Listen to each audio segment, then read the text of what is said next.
What is up? It's Figure Hunter. Today we're going to do a final review for the Amazfit Helio Balance 2, the new watch that I have been taking through a multiple of different tests. There are a litany of miniature subset reviews, links to them in the description below, because I thought I should look at each little subset of what it is saying to offer and what it offers and different things about it, so you can see everything from heart rate accuracy, you can see what I think of training load, what I think of the wellness features in subset form. So now we're just going to do a summary of what I think of about the Balance 2 and what it offers in today's world of features and watches and smartwatches and designs and all of those types of things. So now we can see. Now, first we're just going to look at the design overall. I think it is awesome in the design, the physical design. So you can see it, compared to the Epix Pro, it's got a bigger screen, 1.5 inch versus 1.4 inch. I think that the sleek nature of it, the fact that it is large and designer looking and light with the aluminum body, I tried to beat it up over the last 5 weeks or so, and it just hasn't really taken a licking. The band comes with a black band and a red band. I feel like that's great to have a couple of different bands. All the functions work really well. I feel like, each little subset of what you could use in the functionality, I feel like the processor speed is good. So everything is flowing well there. The alarm is working great. Alarm is great. Touchscreen is responsive. Everything sort of moves around. I like the notifications and how they look when they pop up. The icons that they use, I feel like they're better than the Garmin as far as the quality of the icons. I feel like the nap tracking, that's sort of a subset of something else, but the nap tracking is actually better than Garmin and better than Whoop. The heart rate accuracy of the heart rate sensor, I feel like for this watch on a wrist is actually really good for a wrist-based optical heart rate sensor. I don't think it's what you should use. I think you should use an external sensor because it did have failures. You can see that in the video, the separate video there. But overall, I feel like it's awesome as a functioning smartwatch. And we'll talk about the value of the features it proposes. When you think of it as a smartwatch and some of the other technical things, it does great with the weather, simple things like that. You can hold this down and say, what is the weather? Oh, it didn't get it.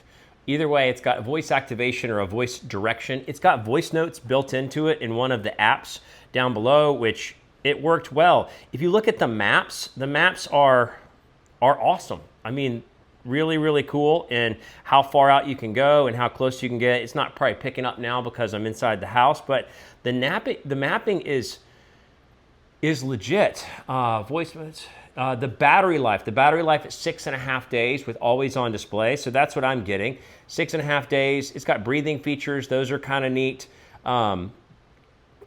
But all the basic smartwatch features, I mean, obviously we're not talking Apple Watch or Samsung Galaxy Watch, but the Bluetooth range is really spectacular. It's got a very long Bluetooth range.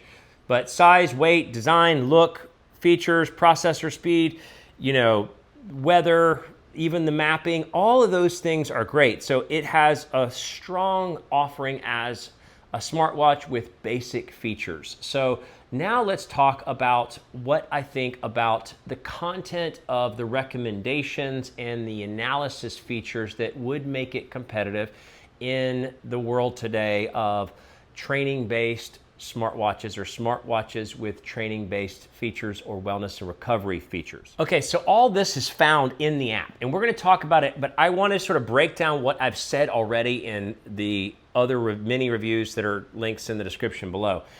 There are a few basic features that it offers when it comes to wellness. We'll talk about those first. So there's readiness, which is a summary of your recommendation for how ready you are for the day based on a multiple of metrics. There's sleep and a sleep score, which shows you how, a multiple of metrics and how it ties into a summary of how good your sleep was.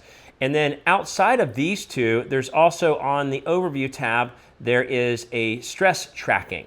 So let's start with stress first because that's easiest. The stress is not worthwhile because you can see as you are busy, when you would be stressed, when you're the most moving around, it doesn't track anything. So it's not giving you useful information. That boots out stress.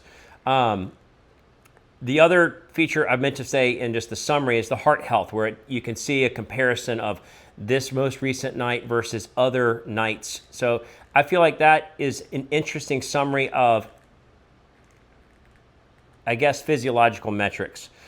But stress is out. So now let's talk about readiness. Readiness is actually based on a multiple of good factors: your physical recovery, which is, its own little measure, your mental recovery, your resting heart rate variability, sleep apnea, but it's worthless in the recommendation it gives. I have a whole video on that because it's always 78, 75. You can see if I look at weekly trends, it's just always 78 to 85.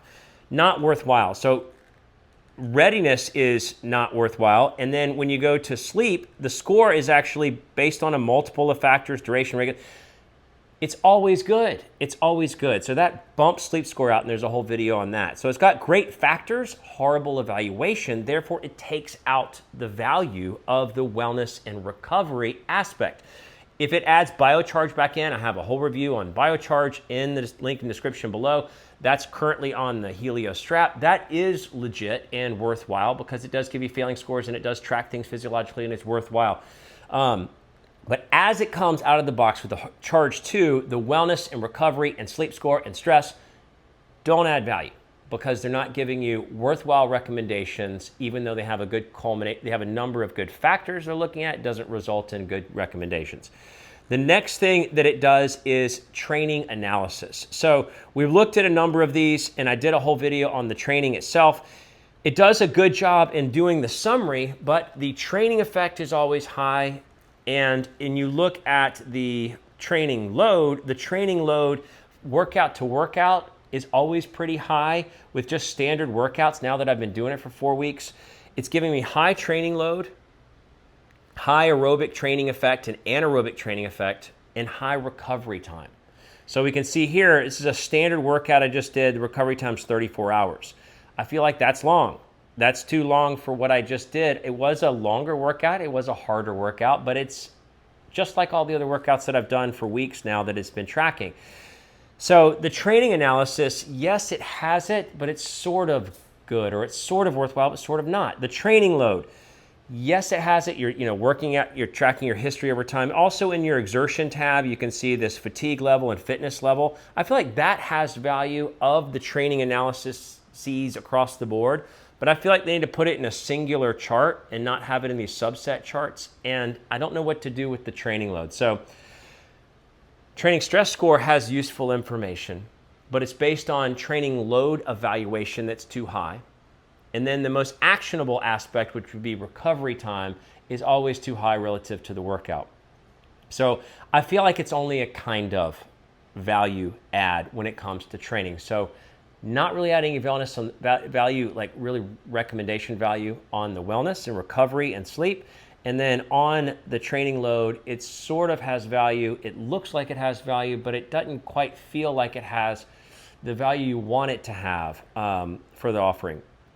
So what do I think of the Balance 2 in summary after using it? All these subset reviews, again, if I haven't said it enough, there's a bunch of subset piece reviews on the offering of the Balance 2 and the Amazfit offering.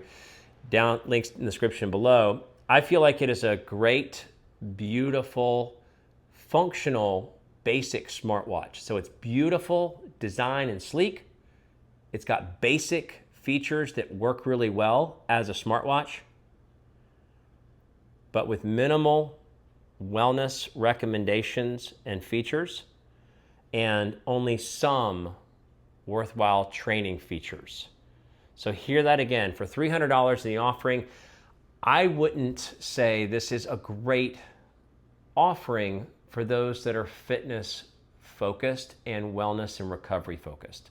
If they add biocharge, which they said they're going to do, but hey, we're 5 weeks later or 4 weeks later, whatever it is, and they haven't, it would have some value on the wellness and recovery side along with some value on the training side. But as it stands, it's just a really good looking smartwatch that only has basic smartwatch features, that doesn't quite offer enough on the wellness, recovery, sleep score, and training evaluation features in today's competitive market. So that's my summary, final review for the Amazfit Balance 2. It's a Fit Gear Hunter. Thanks so much for watching.